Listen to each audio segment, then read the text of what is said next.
세상에는 나보다 잘난 사람들이 너무 많다. 잘생기고 예쁜 사람, 돈이 많은 사람, 행복한 연애를 하는 사람, 키가 큰 사람, 똑똑한 사람, 모두 나보다 행복해 보인다. 사람들 대부분은 이런 감정을 느끼며 살아간다. 어떤 부분에서 나보다 더 나아 보이는 사람들을 보며 그들을 질투하고 나와 비교하며 우울감을 느낀다. 우리는 이런 감정을 열등감이라고 부른다. 심리학자 아들러에 따르면 유아기의 아이들이 열등감을 가지게 되는 것은 아주 자연스러운 일이다. 아이들은 자라면서 거의 모든 시간을 자신보다 나이가 많은 어른들과 보내게 된다. 어른들은 아이들을 보호해야 할 존재, 능력이 부족하여 혼자서는 무엇 하나 하기 힘든 존재로 생각한다. 물론 아이를 위해서이지만 아이들은 어른들을 보면서 본인이 저 사람들보다 열등한 존재이고 결국에는 이 상황에서 벗어나 저 사람들처럼 우월한 존재가 되어야 한다고 느낀다. 직관적으로 이해해보자. 우리는 유아기의 어른들의 반응을 보고 자란다. 우리가 무언가 잘했을 때 우리는 칭찬을 받고 우리가 무언가를 못했을 때 우리는 혼이 난다. 우리는 쉽게 평가의 대상이 되지만 그 평가 기준을 알 수 없다. 이 과정을 통해 우리는 어른들의 반응을 보고 특정 행동의 옳고 그름을 판단한다. 옳고 그름의 이유를 알지 못한 채 계속 학습하다 보면 우리는 맹목적으로 그러한 행동을 따라가게 된다. 무등해지기 위해서 말이다. 유아기를 벗어나면 본격적인 사회적 동물로서 살아간다. 개인주의가 주류로 자리 잡은 사회에서도 여전히 인간은 서로를 필요로 한다. 그래서 우리는 사회 속에서 다른 사람들의 시선을 통해 자신의 모습을 바라본다. 나 혼자만 그러는 것이 아니라 모두가 그런다. 모두 자신이 남들보다 더 잘난 사람이 되길 바란다. 모든 면에서 우월한 슈퍼인간이 되고자 한다. 그래서 누군가 나보다 더 슈퍼인간에 가까워 보이면 우리는 열등감을 느낀다. 현대인들은 더 나아가 SNS라는 플랫폼을 이용한 거대 온라인 사회체계를 구축했다. SNS 안에서 우리는 나와 관계가 있는 사람들, 그리고 그러한 사람들의 주변 사람들과 일상을 수시로 공유한다.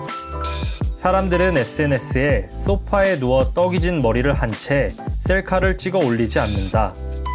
모두가 그렇지는 않지만 사람들은 멋있고 행복하고 좋은 순간들만 선택해서 올리는 경향이 있다. 예쁜 옷만, 멋있는 몸만, 좋은 장소만 올린다. SNS 이용자들은 자신보다 더 나아 보이는 타인을 보며 상향 비교를 하게 되고 이러한 비교는 개인의 정서, 주변 환경과 연계되어 열등감을 불러일으킨다. 열등감은 부정적 사고, 행동, 정서로 연결된다. 열등감이 문제가 되는 것은 열등감이 다른 감정들을 압도하는 경우가 빈번하기 때문이다. 열등감에서 비롯되는 감정들은 순수하지 않다. 용기는 무례함으로, 공손은 비굴함으로 변할 수 있다. 애정은 타인의 양보와 굴복, 그리고 복종을 강요하는 책략이 될 수 있다. 열등감이 동기부여의 수단이 된다고 말할 수 있다.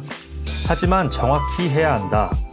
타인에 대한 열등감에서 비롯되는 동기부여는 그 의도가 순수하지 않다.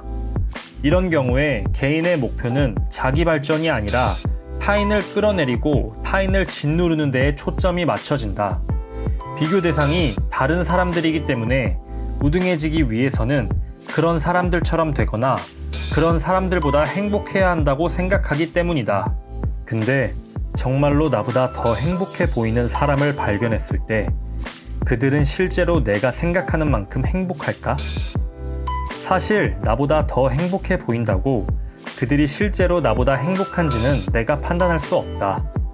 그리고 내가 그들보다 불행해 보인다는 것이 내가 잘못된 삶을 살고 있고 앞으로도 불행할 것을 의미하지는 않는다.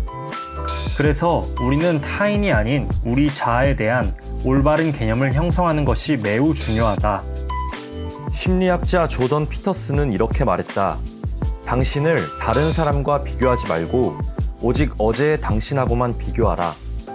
SNS상 모르는 사람의 행동 말고 바로 어제 또는 방금 나의 행동에 집중해보자. 만약 그 행동이 형편없었다면 남들에게 느끼는 열등감을 똑같이 느껴라. 이러한 감정은 우리에게 동기부여의 수단이 된다. 우리 내면에 사는 비평가는 아주 엄격해서 오늘엔 어제보다 더 나은 사람이 되라고 재촉한다.